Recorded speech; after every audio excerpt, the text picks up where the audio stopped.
We are joined by our listener, Clint Hopper, and I believe you live in Tennessee. Is that correct? Yes, ma'am. And are you in the city of Troy? I live right outside the city limits, about 3 miles or so. But my address is Troy. I just live out in the county, so I don't have to abide by all the rules. That's how we are too. We're like on the what do they call it? The unincorporated part of the Yes, ma'am. county. Yes, Yeah. ma'am.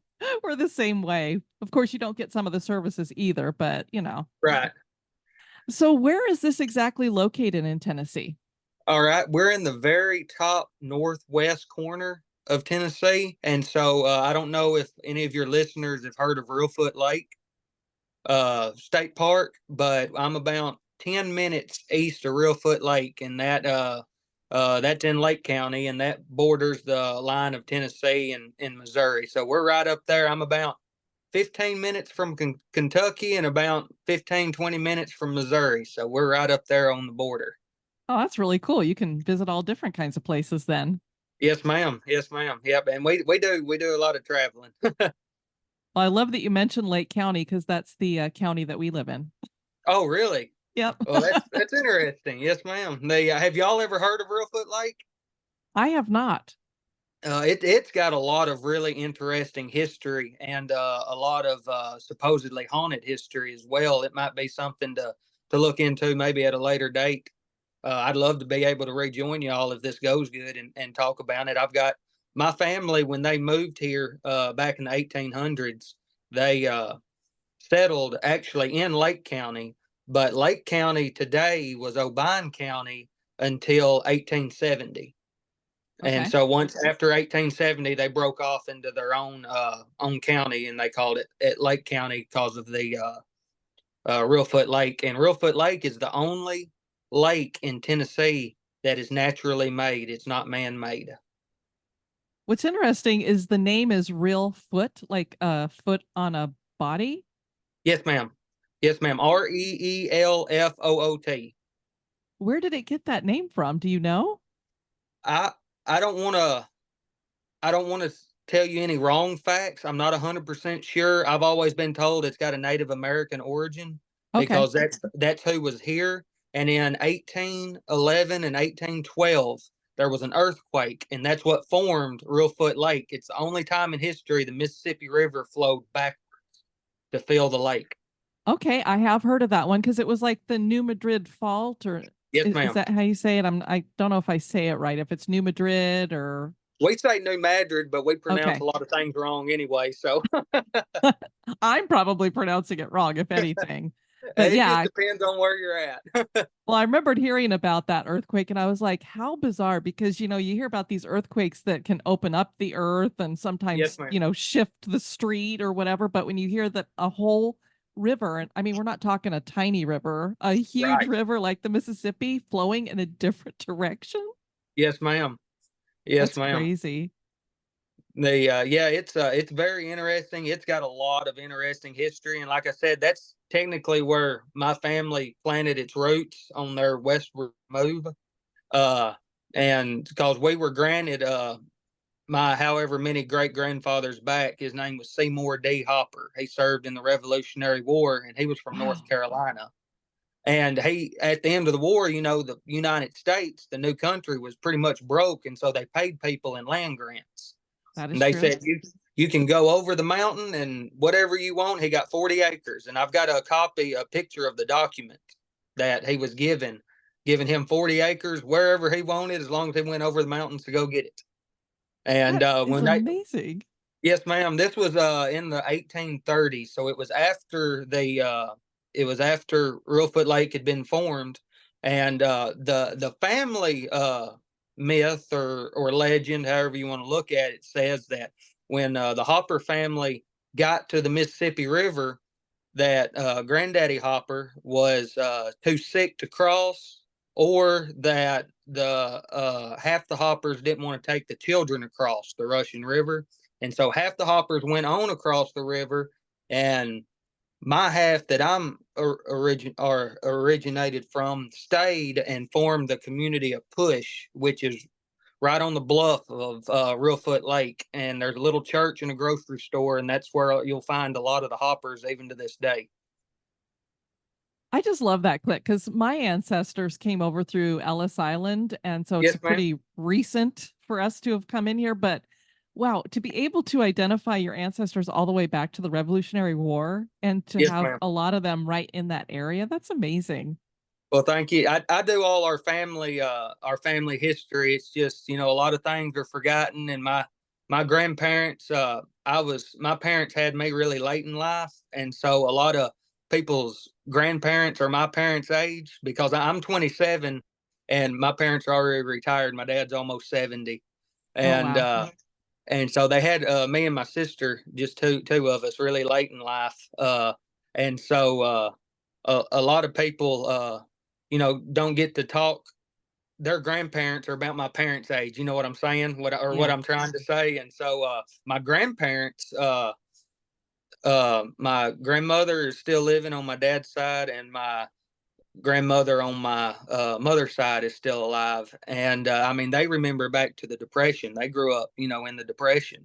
I mean, when I was at my grandmother's, when you had cereal, I remember at my grandmother's having cereal and her saving the milk and it still being sweet from the cereal, and she would use it to do cakes and stuff with. Wow. She didn't pour the milk out of the cereal bowl. No waste. Nothing was wasted. And so, but yeah, history is just a big. I love history, and I really like to dig and try to get all the facts and not stop at what I like to call our eighth grade history education. And but I could go on and on, and so you'll just have to stop me and say we need to move on because I can just talk forever. Well, that's not a problem. You know, we love history here at History Goes Bump. That's why we emphasize the history over the bump part of it. And so it's just, you know, if we don't understand the history behind the hauntings, I don't think we really can understand the hauntings. Yes, ma'am. So you clearly are into the paranormal as well as history. What got you into the paranormal? Well, it started. I had, I guess, what I would call my first experience as a high schooler, my first unexplained encounter, I guess. And I don't know, it, like you said, the history and the paranormal kind of go hand in hand. To understand the paranormal part, you really got to be able to understand the history and kind of why a certain place comes about having what is supposedly going on there. And I don't know. It's just something that intrigues me. I've always been a little different. My wife, we've been married 8 years. I've got a wonderful wife, and she's more into the paranormal stuff than she is the history. She's like, you go read up and study, and then we'll just, enjoy the paranormal part together. You know what I'm saying? I don't know if I answered your question or if I'm just rambling, but it interests me because I don't really know. Like I said, I've had a bunch of encounters and stuff, and I know a lot of people y'all talk to have encounters, and I kind of think we all feel the same way.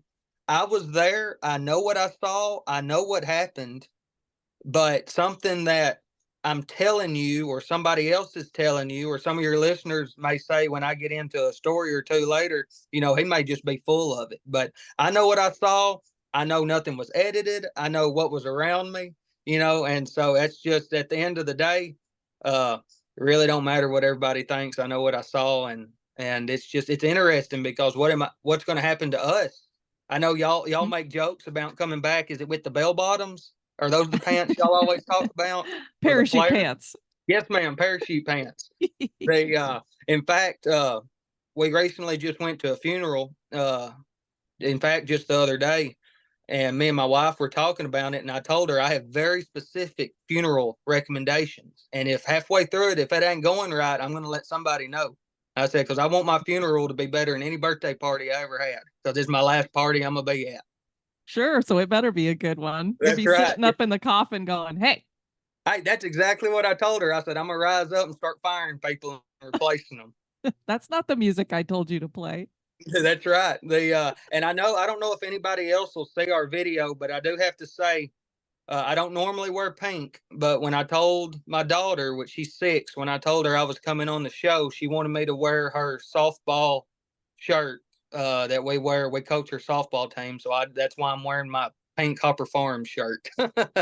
Well, it kind of looks at first until you said it was pink. I thought it was more of it looked a little bit more reddish, kind of a Yes, ma'am. Well, fuchsia. I don't have the best lighting in my office, and I do want you to know anything you say will be heard by John Wayne hanging up on the wall back here. I was going to ask if that was John Wayne behind you. Yes, ma'am. That's the Hondo poster they put out in front of the movies when Hondo came out. Oh, wow. That is so cool. But yeah, my office is just full of what my wife calls junk that I told her she'll get rich off of if she'll keep it and sell it when I die. Well, then, somebody's junk is somebody else's treasure. So it That's what. works. Yes, ma'am. So is half of my garage. Well, with having John Wayne there behind you, his spirit is hanging around a lot too. So Yes, ma'am. you never He's know. an interesting person. He seems to pop up in quite a few different places. He does. And I remember flying into John Wayne Airport in California and seeing Oh, his really? statue there. Yeah. So very cool. So I know that because you guys are into the paranormal, that you and your wife have gone and investigated some places. Have you just done stuff in the Tennessee area, or have you gone to other states and done things? No, ma'am. We haven't traveled. So when we got into it was right before our first daughter was born, and we went to three places local. One was a cemetery. One was an old slave quarters uh, at a at an old plantation in Gibson County, and the other place was Old South Pittsburgh Hospital. I believe y'all have done Oh, an episode on that. yep. They and it was more of like a we you could go in and do the it was like a 4 hour tour, free for all kind of deal. They showed you around, then you could just kind of walk around and do your thing. But I really enjoyed being there and seeing it. But there were so many people there, it wasn't really much of an investigation because you didn't know if it was footsteps or the people that were in the group walking, the other way. And so I kind of count that more as like just a historical tour at night. But our biggest thing, our biggest one, the cemetery I told you about that we went to do is Simpson Hill Cemetery. And that is right outside of Troy, in between Troy and O'Bine, which is another small town here in O'Bine County. It was the cemetery was started in 1872. And it was almost abandoned. It was almost forgotten. It's in the middle. It's privately owned ground in the middle of a cornfield. And literally in the middle, there's no road to it. If it's muddy, you can't get back there. You got to wait for dry weather. And it was basically just forgotten. And in 2001, the O'Bine County Sheriff's Department done a cleanup project and cleaned it up and put a chain link fence around it. And actually, I found out about it because my father-in-law mows it and he keeps it up. And there's a lot of Masonic headstones out there. There's a couple old pictures on Google of Masonic burials out there. All the men in their aprons. Uh, and that's where we done our first investigation. Now there was a skirmish. It wasn't a big battle, but there was a skirmish out there during the Civil War. There's a big ditch that runs down the tree line on the southeast side, and Confederate soldiers that supposedly that I talked to historians around here, Confederate soldiers, a picket line met a small Union cavalry regiment passing through the area and opened fire, and they just exchanged fire for a little bit. I don't even know if there were any casualties during the skirmish, but they took cover in that ditch right there. Not really a sunken road; it's just a ditch. And so you've got a little Civil War action going on in the early 1900s, or I'm sorry, in the later 1900s.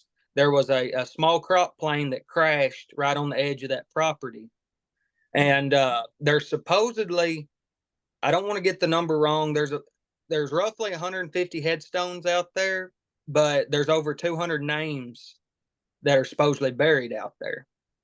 And so I would like to. We caught evidence, and this was our first investigation. And like this brings me back to people may think you're lying. You've edited the photos, and anybody that knows me knows I have no technology ability whatsoever. To be my age, I was playing in ditches. I wasn't on a computer. And Yeah.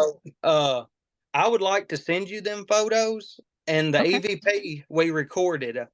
We haven't showed many people at all. It's not nothing that's been posted on Facebook, but I'd like to send you the pictures and you and Miss Kelly look at them and listen to the EVP and get back with me and just tell me what you think. They're almost, and the reason we haven't showed people, they're so good. It's almost like if I wasn't there, I wouldn't believe them.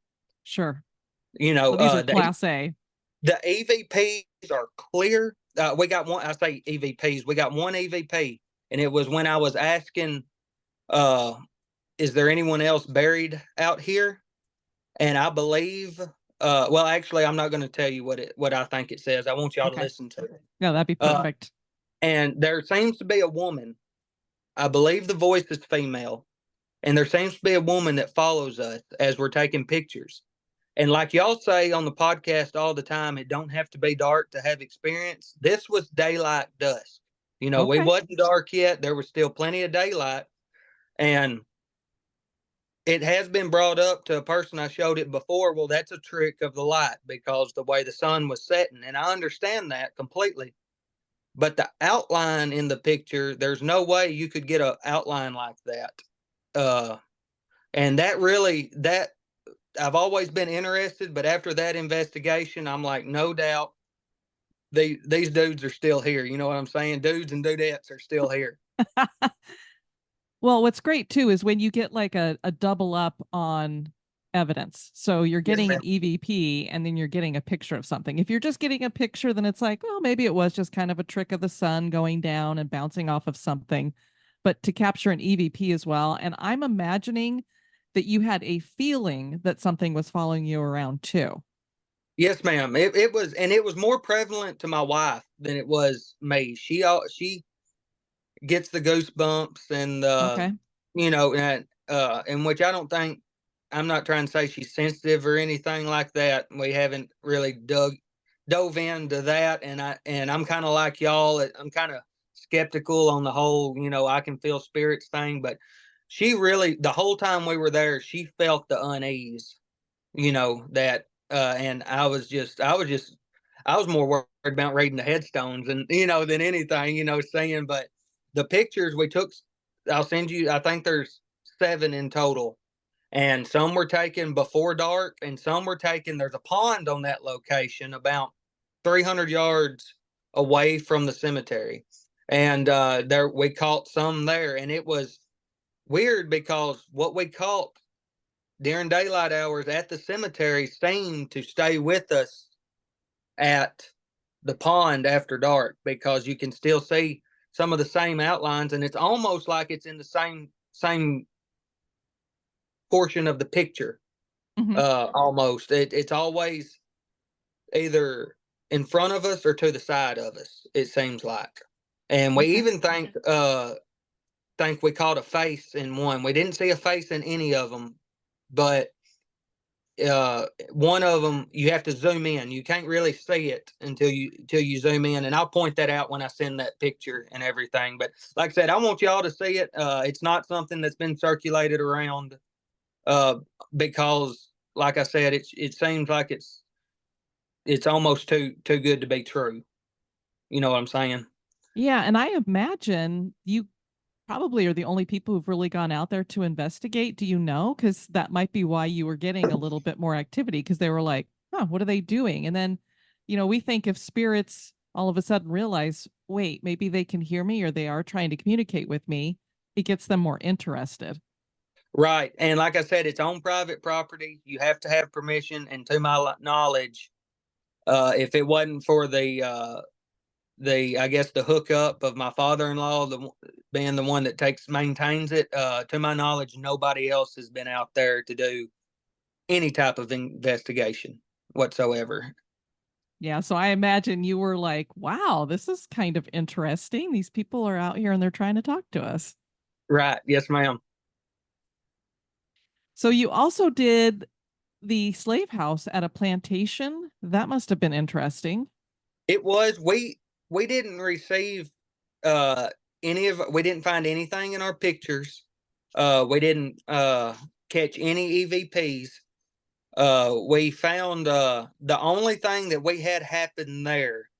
Uh, Supposedly, the story behind the house was the last residents were in the 1950s, and this place had been abandoned since the 1950s. Nobody had lived in it, and it was a family of sharecroppers, African American sharecroppers. It was it was the father and two daughters, and supposedly the daughter had taken a liking to a uh, a white gentleman that also was on the plantation, and the father uh, of the daughter would not stand for that, and supposedly killed both daughters, and then hung himself in the tree behind the house.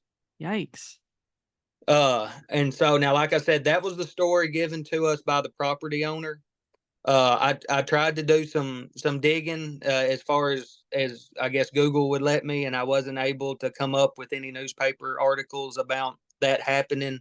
But this piece of property had been in this man's family since the beginning, pretty much, and so that was the story that he received from his father that was there during that time is what happened. And then after that, they quit, which civil rights was getting big and everything, and so there wasn't any more renting out to sharecroppers, and pretty much the house was just left abandoned. And there was newspaper articles and clippings from that time period that they had put on the walls, to help insulate. Oh, sure. And so, and we kept a few of the clippings that were laying on the floor, that had fell off the wall. I mean, it was everything from home remedies, and back in the day, everybody, it was always about putting weight on your woman, and now it's all about taking off weight. It's how society has changed. Yeah, I think we're kind of starting to come back around to where curves are okay, but yeah, definitely it was something back in the day that you would definitely want, and then we got all the skinny stuff going on. Right. So you guys went into the plantation itself. Was it falling apart? What kind of condition was it in? So the house, the plantation house, was still being lived in, so we wasn't able to go in Okay. there. We were just able to go into what was the sharecropper's house, which at Okay. one time was a slave quarter. Uh, and so we just had access to the backside of the property around there. But the only thing that happened, uh, and it's not on. I mean, we are very, very new. I, I wouldn't even call us an investigator, because since the kids have been born, we haven't really done anything, because it's hard to get away, especially when you tell the grandparents, "Hey, will you watch the kiddos so we can go ghost Hunt hunting?" ghosts. Yeah. Yeah, yeah. So, but anyway, they we just had a few. We had some cameras. We had our recorders for EVPs. We had a little ghost box that had an antenna on it. It's like an Amazon special. It's supposed to be like a REM pod, kinda, but from Amazon.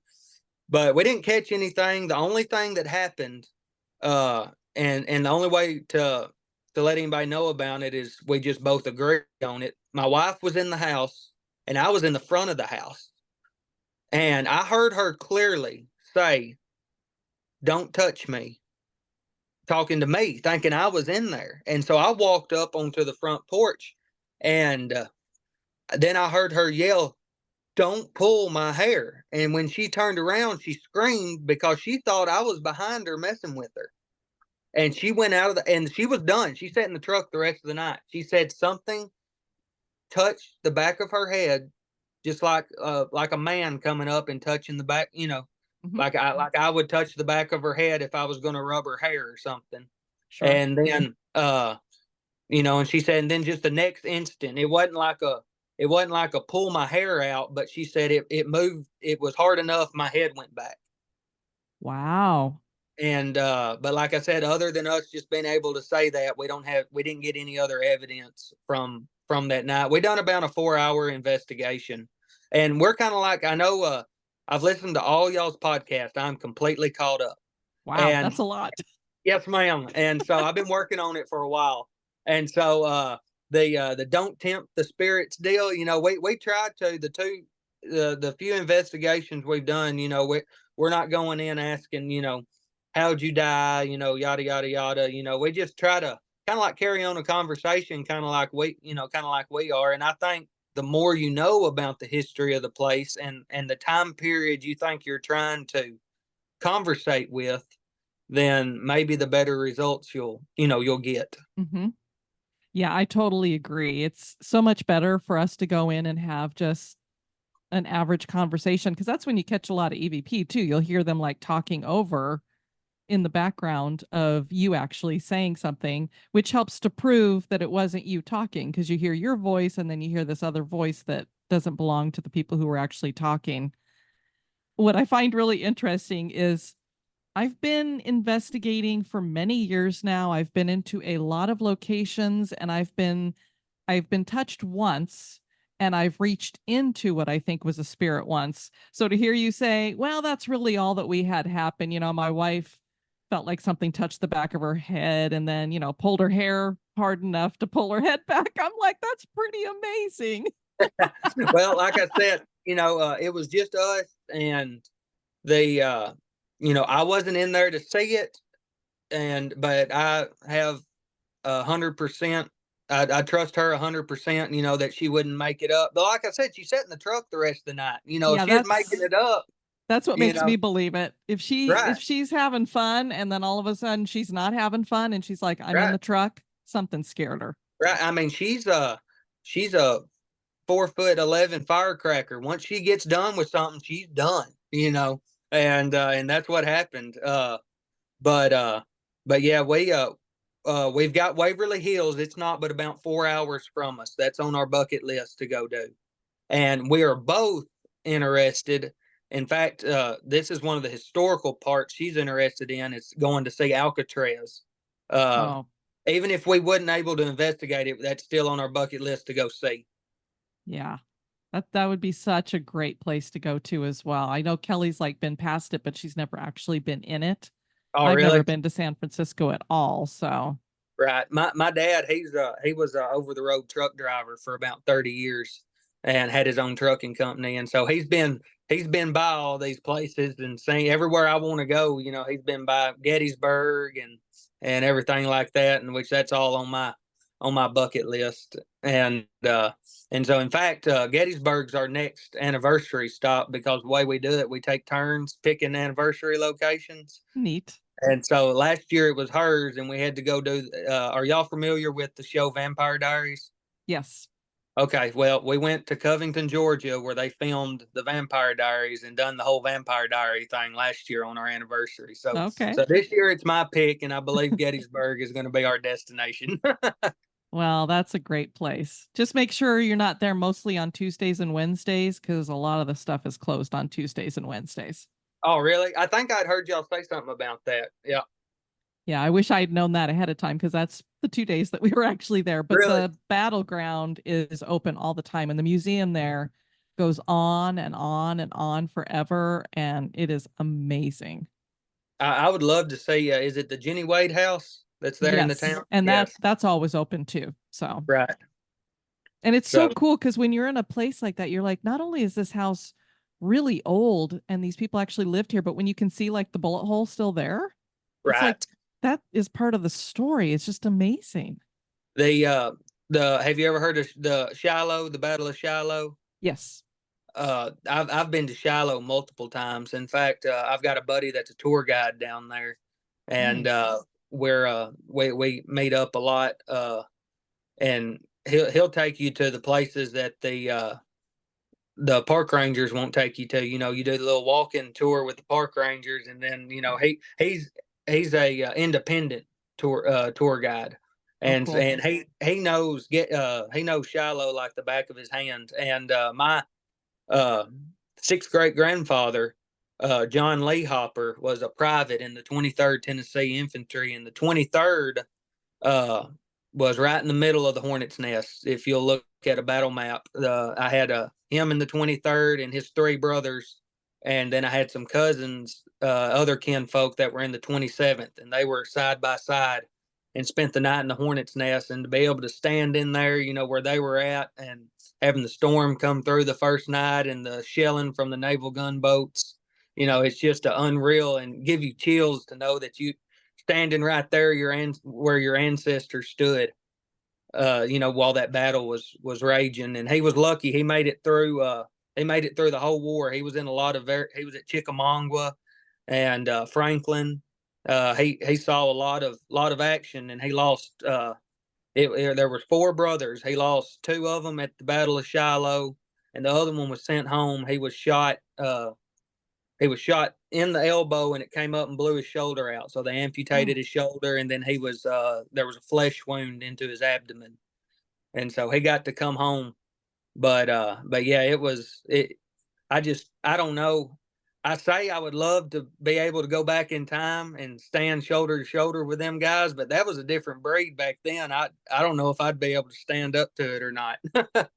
Which I mean, anytime you even see these things reenacted in a movie, it's like, I don't right. know how these guys did this. I mean, we just observed D-Day Yes, uh, ma'am. yesterday, and you just think about these guys storming the beaches, and it's like, how in the world? You watch Saving Private Ryan, and you're Right. thinking, how in the world did they do this? There's just bullets flying everywhere. How anybody lived, I don't know. If I could take just a second, there was a man that lived here in Troy. His name was Mr. Klutz, and he died back at the 1st of May. Uh, I'm a volunteer firefighter, and I've got my EMT certification as well. And so I run medical calls with the town, and I was able to go to his medical call. Like I said, he was 103 years old when he passed away, and he was the only World War II veteran left alive in the town of Troy, and he was the only one uh, or he was the only Troy resident that I believe that lived through the landing of D-Day. And Wow. that gentleman, he like I said, he died the 1st of May. He was active. He drove his wife. His wife is still alive. He drove his wife every Friday to get her hair done, and he even went fishing on Reelfoot Lake back in April. I mean, he was still just getting it. He was in better shape than I was, I think. But just to see the things that he's seen, and he made it through. He said when they hit the beaches at the end of that first day, there was only 14 of them left out of his company Oh, that stormed the beaches. And so wow. I couldn't imagine. I have a that would have been the greatest honor, was to serve our country. But I've got a disability that I tried every which way to get in, but I wouldn't nobody take me. So my hat's off to all the ones that was able to go and do it. I really do thank them. Yeah, you think about that was 80 years. And so if he was 103, how young some of these guys were. Because I was actually shocked that so many of them were still alive. And at the ceremony that they had over in France, I'm just like, how in the world are they still alive? But Right. there are quite a few of them. And of course, some of those guys lied at the time and told them that they were older than they were because that is like you said, it was a different breed because you have these young boys that are like 14 and 15 lying and saying, oh, yeah, I'm 18, I can go. Right. Well, times we're too complicated right now. You know what I'm saying? Mm, Back then, I want to. It was almost a disgrace not to go serve your country. sure. You see the ones like I don't know. Have you ever seen the miniseries The Pacific? I have not. No. It's like a sequel to Band of Brothers, but it follows the Okay. Marines in the Pacific. And Eugene Sledge, he wrote a book. Uh, talked I believe it was called The Old Breed. A really good book, and the show's really good itself. But he had at the beginning of the war, he had a heart condition, and they wouldn't let him enlist. And he talked about how it was almost just a disgrace to be the only one in Alabama in his town that wasn't going to serve. And then toward the end of the war, I believe whatever he had cleared up, or they needed by the end of the war, they were needing people so bad it didn't really matter. And so Yeah. he was able to go, and he served on Okinawa and a few other campaigns. Wow. But yeah, just history's full of great guys, and there's a place in Troy. It's called the Old Troy Cemetery, and it's split up into it's one big cemetery, but technically it's split up into three sections. And so you've got what we call the triangle, which is kind of off to itself, and then you've got the Troy Cemetery, and then you got what you call the Maxwell Cemetery. And the Maxwell Cemetery was, like I said, it's all connected. It's all in one area, but it's these different cemeteries. And they, the Maxwell Cemetery, the trust that it was left to have the upkeep done ran out because, times of, back when the trust was formed, I imagine gas was probably 50 cents a gallon. And now we're looking at almost $4 a gallon. And so, anyway, I took over mowing that cemetery because it was pretty much being left abandoned. And so I just, on my spare time, I go up there and mow it. But there's headstones. There's a man that died at Bella Wood in France in World War One. Dr. Walter Bryce, which is a very significant figure in Troy. We can get into him if we have time and you want to. He You was a can tell us surgeon. about him right now if you want to. Okay, well, they so a lot of the Troy boys, which during the Civil War, was split in. Everybody joined different regiments. It wasn't, everybody was everywhere. Like I said, we had some guys in the 23rd and the 27th Tennessee, had some in the 17th, which was a East Tennessee unit. So I guess it was just whoever and wherever you wanted to go.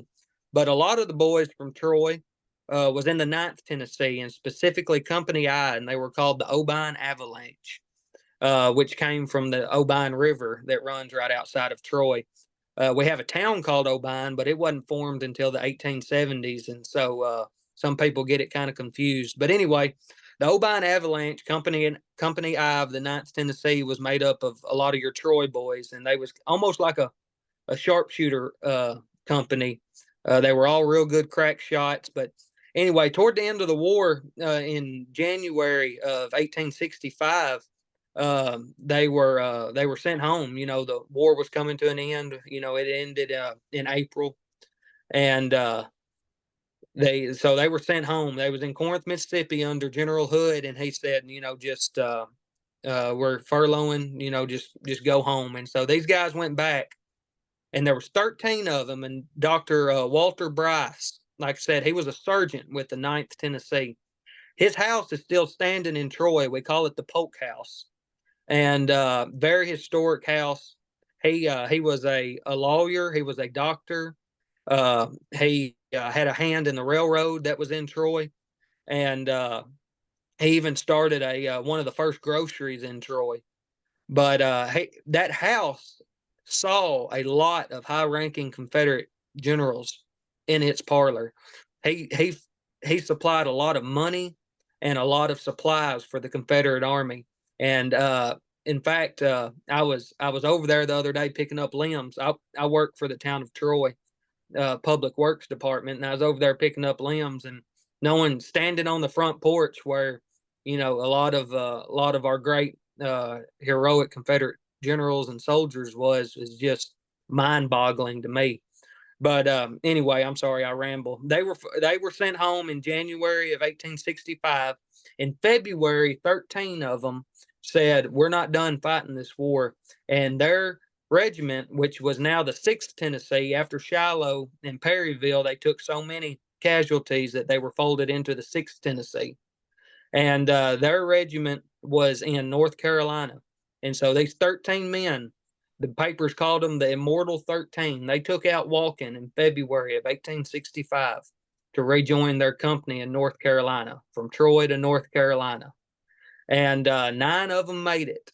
On the way there, and this is from the U.S. War Archives, on the way there, it was raining and it was cold, and there was a cabin, and they asked to seek shelter in the cabin, and this was in East Tennessee.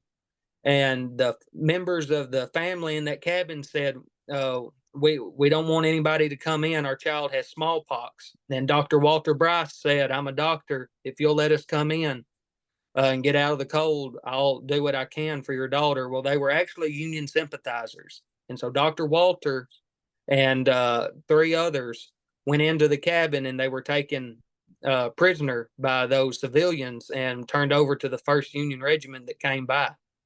and he spent the rest of the war as a prisoner of war until 9 of them made it to North Carolina. It don't say that. I'm pretty sure it was about a 2-month journey on foot, walking. And so you're at February, you're already at the 1st of March. And they said when they walked into the Confederate camp, they didn't have anything but the clothes on their back, what they started walking in, and they looked almost like the dead walking into camp. They had fleas and bugs all on them. The clothes were just falling off of them. They get there, and it's not but a couple weeks later, and the Confederacy surrenders. They're like, all of this for that? Yeah, now we get to turn around and walk back home.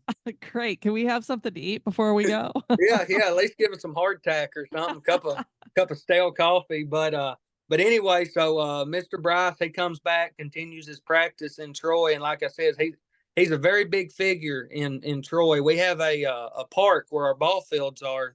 It's called Trojan Park, and the Troy school was there for a long time. But Dr. Bryce gave that land to the town as long as it was some type of educational facility on there. So they could do anything they wanted to with the land, and they decided to put a park there, but there had to be an educational facility. And so after the war, they built a college, and it started out as an all-girls college. And then over time, the college kind of dwindled down, and the Troy school was put there, and it was the Trojans. Well, the school caught on fire twice, and my dad actually went. He was a Troy Trojan. I've got his letter jacket. It was black and red, and it was Troy Trojans.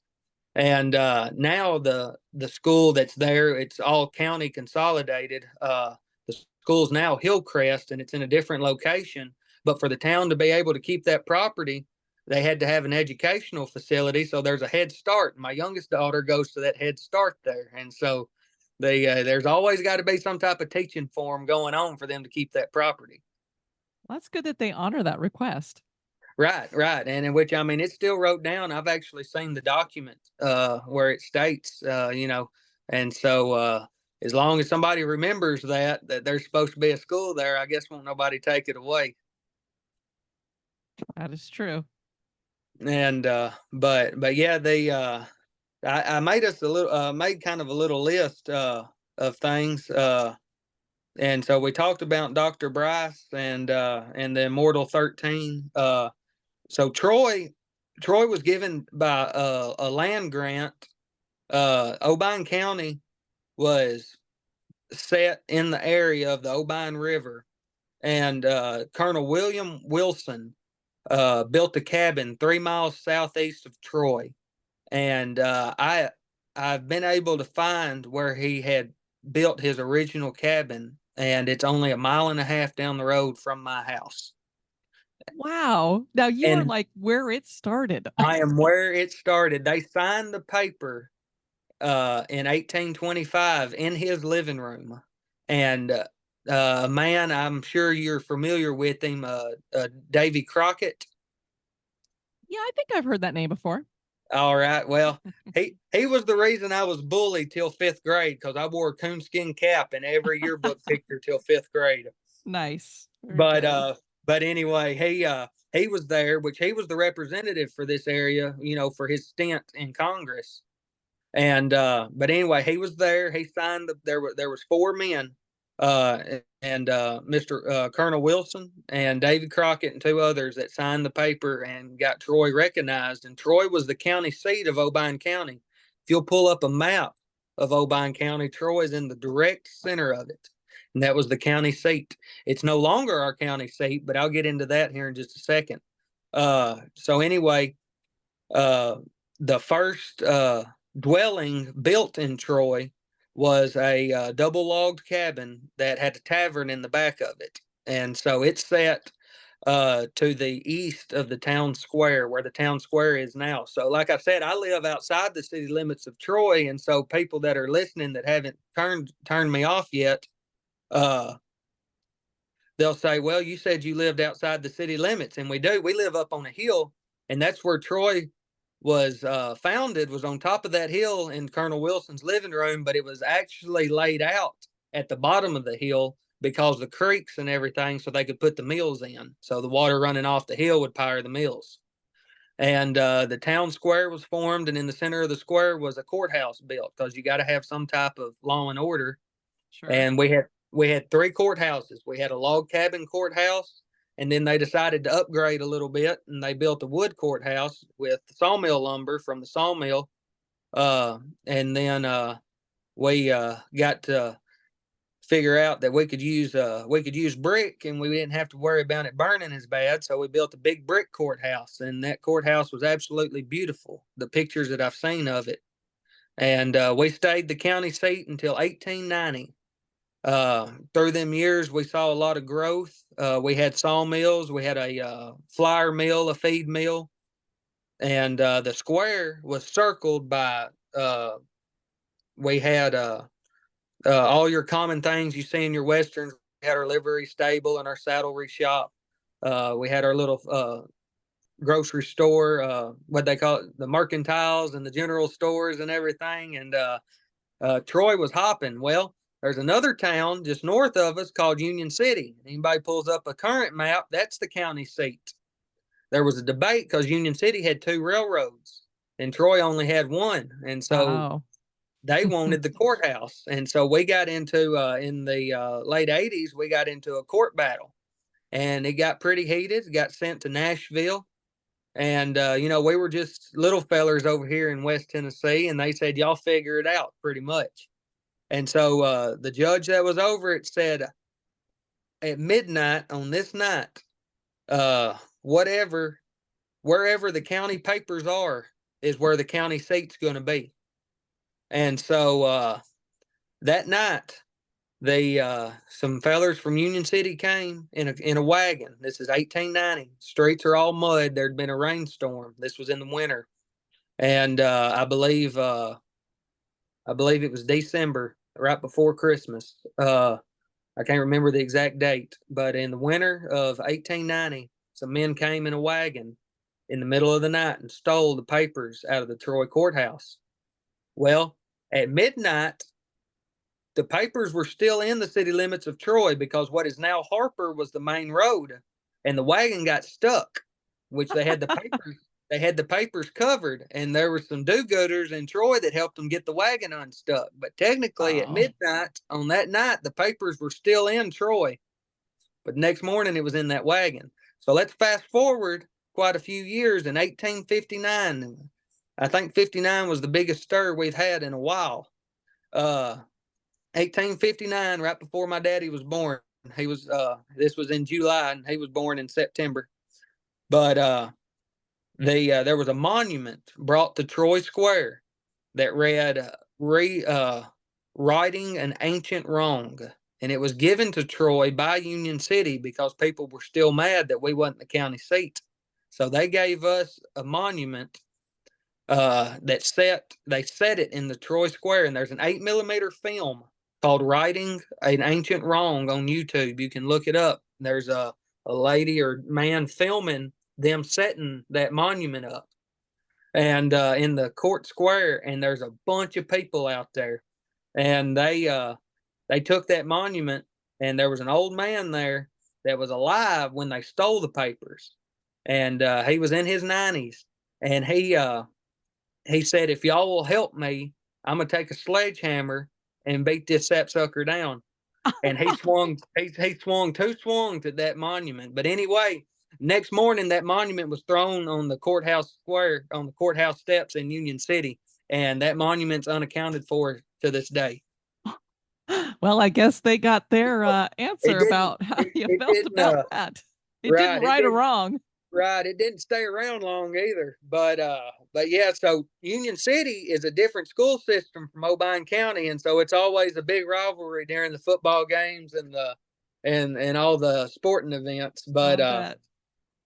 But yeah, it's Troy, it's got a bunch of history. There was some of the history, I mean, you can't change history, but some of the more darker history in 1843 in that tavern that I told you about, the Smith, and I know it sounds funny and I'm not making it up, but John Smith, every town's got their John Smith. John Smith and his slave Gavin, which we don't have a last name for Gavin, but his first name was Gavin, went into the tavern. And so you would think they'd be pretty good friends, I guess, if you brought your slave into the tavern at that time, and they drank together and they got drunk. Well, Gavin killed John Smith out in front of the tavern. They got into it over something, and he ended up killing him. And they they put Gavin in the jail, and he sat there for a year. So 18. Now we're in 1844. In 1844, the townspeople were tired of just having him in jail, and so they broke down the jail to the door, and pulled him to the court square. And they didn't hang him, but we go back to the witch trials, and they burn him at the stake. Oh, wow. And I so to this day in the mm. square, one of the legends is that you can see Gavin at night. We've got the squares lit up with lights all over, and there's an apparition of a dark. I don't know if it would be like a shadow person, or it just says a dark apparition. So I don't know if they're referring to the skin tone or to like a shadow person, but there's a dark apparition that'll walk up there at the square, because the old jail was technically right across the street at that time from the square. Okay. Uh, the cemetery that I told you about, the part that I volunteered to keep up, has a Confederate flag in it, and there's 5 unknown Confederate soldiers buried there. We only know their rank. We don't have any names. It's a lieutenant, a sergeant, and 3 privates. And there's also stories of seeing seeing Confederate soldiers that walk. There was a camp on the back side of that cemetery. About what I've been able to, from reading documents and talking to historians, I would say probably within a 300-yard radius of the backside of the cemetery, there was a Confederate camp during the winter of '63. Because at that time Union City was still in Confederate hands. It swapped like 5 times during the war. But there was a camp there during the winter, because one of the buildings on the square that still stand today, it's actually an upholstery shop, but there was a dentist at the top of it. And so the soldiers that winter would get their teeth worked on, and they would throw their teeth out the back window. All through the time, it was not just Confederate soldiers, but anybody that had a bad tooth. Dentist would pull it and throw it out the window. And today, after a hard rain, I've got 5 or 6 teeth that I found back there, because I Holy mow cow. that place too. But when it rains hard and washes that dirt and stuff, you can still find teeth back there. I guess But it's a good thing that was a dentist and not a doctor who was amputating body parts. right. But back to the cemetery, they say that some people have seen Confederate uniformed soldiers walking around, and in that back field of that cemetery. Uh, the biggest one of the biggest supposedly haunted areas is what we call Kingdom Watershed. It's right outside of Troy. Uh, if you Google it, it's probably I believe it's called Indian Creek number 2, Indian Creek number 2 watershed, but all the locals call it Kingdom Watershed. And so what the water we have about 7 watersheds, and what the state did, they uh, they built these watersheds as a drain so the lake wouldn't fill in with silt from the Mississippi River. And so the way they ran all the canals and the runoffs from the farm and everything, these watersheds were built to fill up with all the dirt and the silt so the lake wouldn't fill up. And but before it was ever a watershed, it was after the Civil War, there was it was almost like a black community. These guys had got freedom, got away from their masters, and a bunch of families went in. And so outside of it's in between Hornbeak and Troy. It's still a Troy address out in the county. Is this watershed, and these families, it was all timber. They cleared it and they planted their first crop. Well, after they cleared all the land, the white farmers around here said, well, now that land's plantable, we might as well just take it back. And so they would do night raids out there, killing killing the workers that were, because it's hot, really hot down here in the summer. So the best time to work is at night because it's a lot cooler. And so they'd be in the fields at night. Well, when that crop was ready to come in, whether it was, I've seen some accounts where it was cotton, some accounts where it was tobacco. Tobacco was big around here at that time. It's not really anymore. But anyway, they killed all the men off, and so the women and the children left because they couldn't farm it. And the last man, there was a gentleman. His last name was Williamson, William and Son at the end of it, Williamson, and he was supposedly the last African American male left, and it was a full moon, and he was out there doing what they'd been trying to run him off, and he was out there picking his crops, and they hung him from a tree, and supposedly the tree they hung him from, everybody's always been told the legend is still there, and it hangs out over the road. And that is some of the darkest woods I have ever been in, because I'm a coon hunter. And so it's state ground, and so I run my coon dogs over there. But that's one place I will not run by myself. I have to have a friend or somebody go with me, because Oh, it's wow.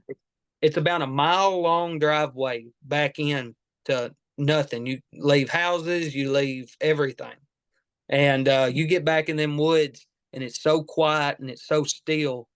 And the one of the legends is that you can put baby powder on your car hood, and you'll start to see handprints, in the powder and stuff like Sure. that. People have claimed that they go down that road because it's also pretty well known for the high school kids to have date night back there away from everybody. And I've heard, even when I was in high school, I heard one of my buddies say that they went back there one night, and when they turned on the road, supposedly that tree that was used, which it's a big old oak tree, that dude's been here for a long time. So if it is a lie, they picked a good tree because it meets the criteria to being around for as long as it has. But he said that when they turned and his headlights was able to hit that tree, it was a perfect silhouette of a man hanging from that tree.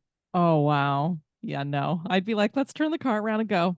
Heck yeah, that's a good way to ruin date night right there. And Different plans.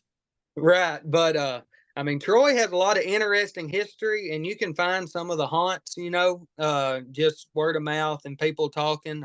Obion County itself is very historical. The last ghost experience I'll tell you about right quick. I personally, it happened to me. I was working in the rock quarries in the surface mine for Ford Construction, which is a paving company around here. And so my job, we had I don't know if you ever watch any like Gold Rush or any of them Oh, yeah. shows. Love them. Okay, so like the shaker where well, we have all that equipment, but we're separating big rock from little rock, and then we've got a crusher that makes it into smaller rock. And I was working there back when I first got out of high school, and my job was to watch the machines, and they'd bring rock in out of the pits, and it had to be washed and separated into them shakers, and which it was all done by machine. My job was pretty much just a babysitter. When it messed up, hit the button to stop it and fix whatever was broke. But there had been 5 deaths out there through the years. Nothing recent, but through the years there had been 5 deaths out there. Some of them were heart, most of them were heart attacks. I believe there was only one death that where it was a mishap. One of the conveyors, an overhead conveyor that brings the rocks across what they call iron ore, which is some real big rock that can't be broke down into smaller pieces. Uh, they a piece of iron ore fell off and hit hit the gentleman in the head and killed him instantly. Well, I was out there. We started work at 3 o'clock in the morning, and we got off at about 6 o'clock that afternoon. And we would kind of take turns, take naps or whatever. There's about 6 of us working out there. But anyway, I was out there one morning, drinking my coffee, getting stuff ready to go to turn on. And I hollered, there was a guy up under that conveyor in exactly what I was wearing. We was, blue jeans, button up shirt, hard hat. And I told him, and I hollered at him. I said, "Hey, I said, go on and check those bearings under there and make sure we're good to go when we start. And he just looked at me. And I thought it was one of the guys. Like I said, it was dark outside, but I could see that form. I mean, I'm telling you, he had a button-up shirt on, he had pants and a hard hat. And I said, "Hey, check them bearings." I thought it was Mikey. It was about the guy I worked with. It's about the same build, and I mean, there wasn't no movement, there wasn't nothing. And I was probably uh always measuring yards. I was probably 30, 40 yards from him. I was working on. I was checking my bearings on the other machine. And so anyway, I looked and I turned back and I'm going back to what I'm doing. And I turned around. I said, "Mikey, did you hear me?" And there wasn't nobody there. And I walked over there and I looked and I looked. Well, the car pulled up in the parking lot and Mikey got out of the car. And I said, "Were you not just over there under?" And this was before I knew about any of the deaths. And Oh, I said, wow. were you just over there?" And he said, "No, I just pulled up." And I said, "Well, somebody was over there." And I told him what he looked like. And he said that they've seen him out there before. That's the spot that he died in. And I said, "Well, I tell y'all what, y'all keep wanting me to get out here at 3 o'clock in the morning. Somebody better be out here with me. I ain't doing it by myself no more." No, I definitely wouldn't want to be out there alone after that. You're like, That okay. yeah, that it's telling you, it's crazy. Troy's got a lot of good history. It's got some interesting history, and it's got enough that it can have some haunts. I guess if you want to go out there and really look for them. But we like I told you when we talked, we've got our bicentennial coming up. Like I said, we were founded in 1825, so in 2025 we're going to be 200 years old, and Wow. I'm one of the members on the planning committee to plan the bicentennial. And so anybody listening, if you're around or whatever, just y'all can find I, I'm not popular, but I've got a Facebook page, and so I post, kind of updates. And so when we get closer to time and set the dates, y'all are interested, I'll have the dates and stuff and what all we got going on my Facebook page, and y'all can come out and experience some of the history. We're digging up as much as we can, and we're trying to put it together as historically accurate as we can. And we're gonna have I know for sure we're gonna have a meet and greet with Davy Crockett. Oh, that'll be great. And so, but I know I've rambled and talked a lot. And it's your show. I hope I haven't intruded or done anything that upset No. you. No, that's why these are loose conversations. We never know what direction they're going to go in, and it's always a lot Right. of fun. With the Facebook page, is that like a page for the city, or are you talking about your own personal? No, ma'am. That's my personal page. Okay. Just Clint Hopper. There's a picture of me, my daughter, and a coon dog as a profile picture. But wait, say the Troy Historical Society literally started last month because, like I said, I work for I'm the Park and Recreations Director for the town of Troy, Public Works, and so I do all the mowing and the upkeep on the parks and the play areas and the town square. And we were kept getting on into the year, and it kept getting brought up in the board meetings. Hey, we got the bicentennial coming up, and wasn't just a whole lot of you know push, and I didn't want it to get to the last minute. And so I said, if y'all are all right with it, I'll just take it over and we'll start a Troy Historical Society. And so we're going to make a page for the Troy Historical Society, and that way it's more official. We're doing all our paperwork to get recognized by the state as a official historical society. And so in the future, I don't know, uh, I don't know when this will be out, but here within the next month, people can kind of start looking for a town of Troy historical society Facebook page. In which, like I said, if they get on my page, I'll be sharing the mess out of it.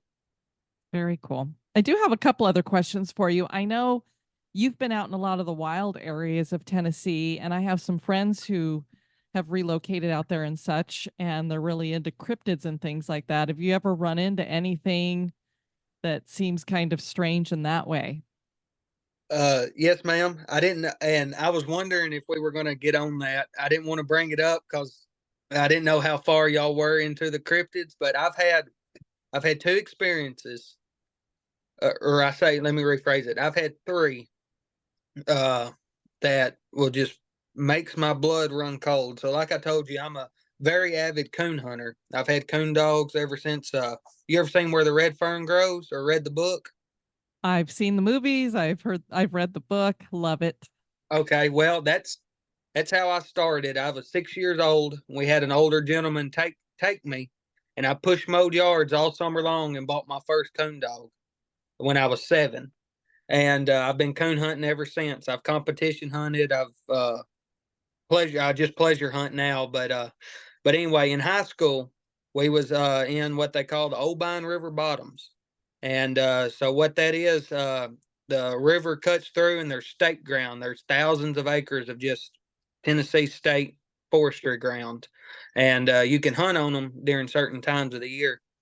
And so think of y'all are in Florida, so think of almost swamp ground, to be honest Okay, with you, because it stays wet all the time from where the river gets out from heavy rain. There's a bunch of what we call sloughs, like creeks almost that never dry up. And so sure. when you step off in them, you got a foot of water and 4 foot of mud. Yeah, I was gonna say get stuck. Right. But anyway, we were hunting down there. We was in high school, and there was 3 of us, me and 2 of my good buddies. And I had a dog at that time. His name was Ace. I had him for 10 years. He's the best coon dog I ever had. I cried the day he died. But he uh he wasn't scared of nothing. I've seen coyotes get after him, and he never turn around, never run off. He'd stay and fight them. He had a bulldog get after him one night, and he went toe to toe with him. I mean, the dude was just fearless. And they were treed. And another thing that dude would do when he was treed, when he had his coon up a tree and he started barking up that tree, he wasn't coming down until I got there. He wasn't getting off that tree. He wasn't shutting up. He barked every breath on that tree and until I got there. Well, he got off deep in them bottoms one night. I mean, we was a mile from the road, and he was about half a mile from us. And so we start walking into him, and he's hammering every breath, hammering every breath. And something was walking when we were walking, and we smelt the worst smell I have ever smelled. And you smell stuff down there. So the sulfur smell and the sewage smell, I mean, that's common down there because that water's stagnant, you know. But this smell, it's like it just hit you. Excuse me. It's like it just hit you, and then it left. And we was working our way toward him. Like I said, he's about half a mile from us. So we're in need of waist deep water trying to get back there to him. And we heard the most guttural, god awful scream I have ever heard. And that dog shut up. And I had a tracking collar on him. And the first and only time he ever done this, he shut up and went to the truck, jumped in the dog box, and laid in the dog box till I got there. Oh wow. I never seen nothing. Like I said, we smelt that smell and we heard that scream. But and it sounded like something would walk with us because we would stop Uh-huh. and you didn't hear nothing. Then when you were walking, it was like because it was me and my buddy. We was both about 16, 17, and his younger brother. But it sounded like, and we were small. I was a lot smaller then than I am now. I was 115 pounds when I graduated, and he's about the same size. But it sounded like something big. A big boy was walking in the woods with you. But when we stopped, it stopped, and we caught that whiff, and then we didn't smell nothing after that. And then it wasn't a few minutes later we got that scream, and and the dog, like I said, shut up. I watched him on the tracking collar make a straight line. I'm talking about he went through some deep water, some nasty stuff. There wasn't no path of least resistance. It was a straight line back to that truck, hop in that dog box, and he was done. You couldn't drag him out. So he would put his feet at the edge of the box trying to get him out. Wow, yeah, that's a scared dog. Uh, at Kingdom Watershed that I told you about, I was hunting out there a few years ago. This had been recent, and like I said, I don't go out there by myself. And the guy that was supposed to hunt with me, he didn't show up. He had something come up, and I wanted to just go somewhere close and come home. So I went out there. I was like, I'll go out there and I'll make a drop. And I was on the phone with my cousin, I got out of the truck, hadn't even got the dogs out of the truck. I got out of the truck and I was just kind of, I took my lights and I just kind of scanned the area. And I was talking to him. I was taking my time. I don't smoke unless I'm coon hunting because I dip normally, but when I'm coon hunting, the dip dries my mouth out. So I smoke. And so I lit a cigarette up and, I don't know, you may edit that out. I don't know if that's good for kids or not. Kids don't do that. Uh, but anyway, uh, when I went to light my candy stick, they, I heard, on like Finding Bigfoot, they do them whoops. Like Yes. whoop, Yep. whoop. Hmm. I heard 3 whoops, and then what sounded like a limb the size of my head smacked the side of a tree. Oh, wow. And it was loud enough that my cousin on the phone said, "What was that?" And I said, "I don't know. I don't know. I think I know, but I don't know." And they said, "What are you gonna do?" I said, "I'm going home. I ain't staying here." They I don't and blame so you. I went home, and so now, like, as far as a cryptid Sasquatch, if that's what it was, because I've heard cougars, or not cougars, bobcats. We got bobcats around here, Sure.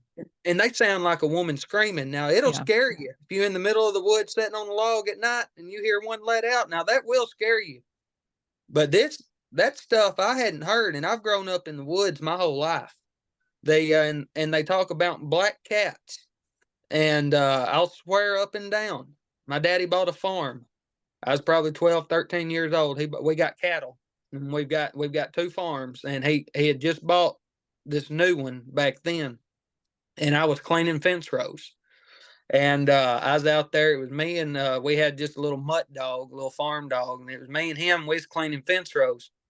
First day I'd ever been on that farm, and I swear I watched what them black cats they talk about, black mountain lions, black Yeah. panthers, Black whatever they Panthers. are. Hmm.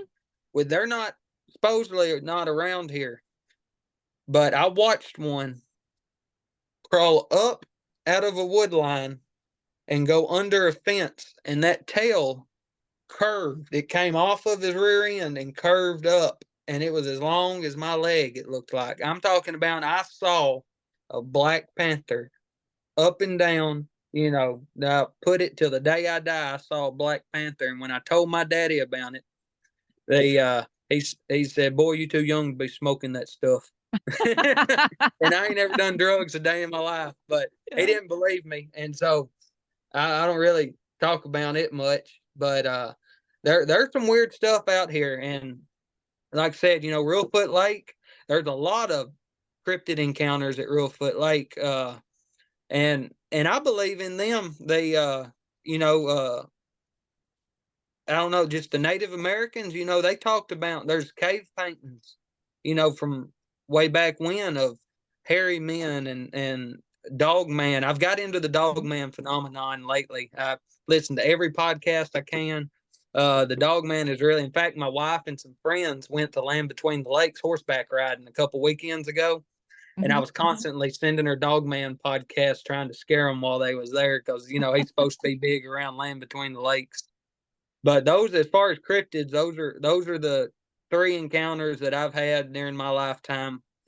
Like I said, uh, there's a lot of things that go bump in the night, and not just ghosts, but there's some other stuff I think around here anyway. And I ain't got no reason to lie to nobody about nothing. And like I said at the beginning, I seen what I saw, I heard what I heard, and if you don't believe it, that's fine. If you believe it, then enjoy the story.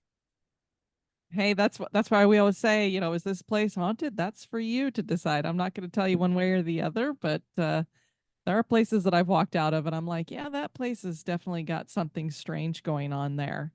When Right. you hear these stories about, a Bigfoot or a dog man, what do you think that is? Do you think that might be something that is connected to ghosts? I mean, I've kind of come to a place where I wonder if they're all kind of the same thing, just manifesting in different ways, especially because, we never find a Sasquatch body anywhere. They seem to appear out of nowhere and disappear just as quickly. So it's like, are they interdimensional creatures? What are your thoughts on that? I've thought about that, and I never heard of the interdimensional deal until I started listening to some of the Confessionals podcast. Mhm. He's in East Tennessee, but I don't know. I really think they've been around so long, in my opinion. Because like I said, back to the Indians and the cave paintings, they've been around so long, and they're smart enough that they might not be too far off of where we are. If they die, they may have burials. Sure. Uh, they talk about that deal in Oregon after that storm when that Sasquatch was crushed by the tree, and all those the loggers, found it clearing the storm debris, and the CIA agents was there just like that, Of taking course. it away. But that It's in the government. Smithsonian basement, I'm sure somewhere. Oh yeah, yeah, it is government conspiracy. But I think the dog man's I think it's got flesh and blood, but it's also a spiritual Native American being, if that makes any sense. And you're probably like, boy, this guy needs to get off quick. But No, I I don't know. I mean, totally believe it it's because it does put kind of together with the interdimensional because you would have right, to be something not physical to be able to move between dimensions, but clearly right, they do have physicality to them and a horrendous scent. I mean, I've right, never heard anybody tell a Sasquatch, Bigfoot, skunk ape type story that you don't get this. It's like they talk about it's raw sewage and decay all mixed together. right. And so why wouldn't it make sense for them to be where we had that experience, because it Hmm. just blends in. Like I said, the stagnant water in the Sure. summertime, in the winter times when the river gets out, spring when we get all our rain and everything. But once it gets hot through the summer, whatever's left in them low places just gets stagnant and nasty, and so it just almost blends in. You know what I'm saying? Sure. But they I, it's not one that I'm going out to look for. If I run into it, and can see one like I have, like I feel like I've experienced as far as paranormal, that'd be great. But I ain't gonna go out there and try to disrupt the supper or nothing. You know what I'm saying? I'm not gonna I tempt the agree. Sasquatch, is what I'm saying. I ain't Yeah. tempting the Sasquatch. And what I've heard, Dogman has a short fuse, and so I'm definitely not going to tempt him because he seems to be a little more aggressive from what I've heard. Yeah, I'd much rather But go ghost hunting than cryptid hunting, I think. right, right. But I do believe the dog man's got more of the Native American spiritual aspect than what the Sasquatch does. But like you said, I mean, they're either really, like the T-shirts say, hide and seek world champion. Uh, but I have kind of, the more I've dug into it and listened to people that know way more about it than I do, when I first heard interdimensional and even the UFO side of Sasquatch, I was like, I just skipped through them. I was like, I ain't even interested in them. But after I started listening to a few of them, I was like, well, these fellers that's got all these PhDs and stuff that's looking for him may actually be on to something. I might need to listen to them. They seem to be a little smarter than I am. I actually got to meet Lyle Blackburn Oh, uh, nice. and Bobo. We went to the Smoky Mountain Bigfoot conference about 4 years ago when Bobo was a speaker, Okay, and cool. I got to meet. I got a book and stuff signed by Lyle Blackburn, and he was actually behind me in line to get a cup of coffee, and I tried to buy his coffee, and he wouldn't let me buy it for him. Well, very cool. Right, and I want to say thank you to you and Miss Kelly for letting me come on. When I messaged you the other day, I never thought I'd be able to be on the podcast, so that's pretty neat. And I've really enjoyed it. Well, we love having the listeners join us because everybody that listens to us is just a regular person too. And so when you get to hear regular people having the same kind of experience as you do, you don't feel so weird or alone about it. And I Right. just think it's more fascinating to have these discussions with people who aren't necessarily PhDs or that they spent their whole life doing investigations. Yes, ma'am.